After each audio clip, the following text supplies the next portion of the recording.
Welcome back to my channel. हेर्नुहोस् आज चाहिँ हामी कहाँ गइरहेको छौँ त भन्नुहोस् त।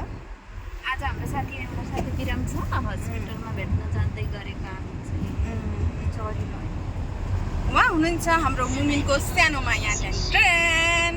आज म तपाईँहरूलाई देखाउने छु अर्को हाम्रो सुन शेर्पाजी चाहिँ बिरामी हुनुभएको। उहाँलाई टोपीमा कस्तो देखिरहेको अवस्था छ, म अघि देखि होइन टोपी लगाएकोमा एकदम अवस्था छ। उहाँको टोपीको कति सुन्दर देखिएको छ,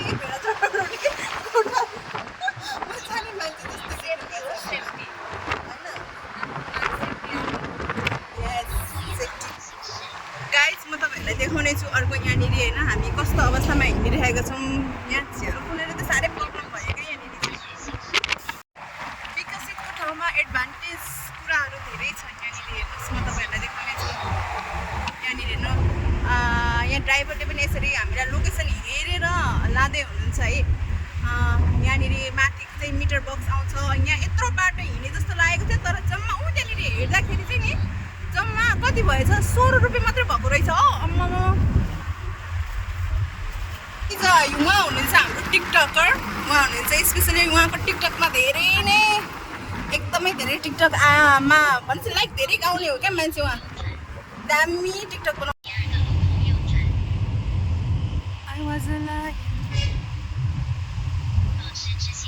यहाँ हेर्नुहोस् अर्को यहाँ आइफोन देखाउँदै यहाँनिर हुनुहुन्छ अर्को चाहिँ मलाई आइफोन देखाउने मान्छे। तेरो फोन कति राम्रो हो, कुन फोन पो रे भन्नुहोस्। यहाँ अर्को कुरा भनेको चाहिँ यहाँनिर होइन जति विकसित भए पनि रुख रोप्न भने चाइनाले कहिले पनि छोडेको छैन।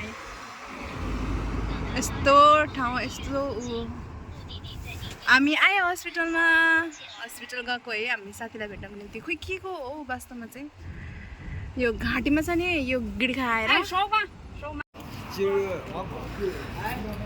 हस्पिटलमा फालफुल हस्पिटलमा भेट्न आएको ल। यहाँ त गाडी रहेछ एकदम सेक्युरिटी छ।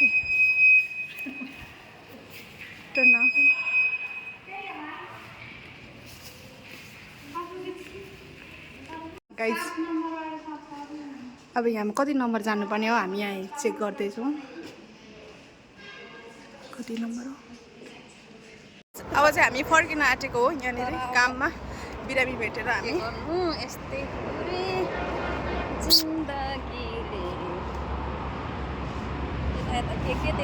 By bye guys, love you all of you. देखिस् मैले अघि त्यसलाई पर्खेँ भनेको त्यही कारण हो। अब चाहिँ हामी यही बाटो भएर फेरि हामी फर्किन आँटेको।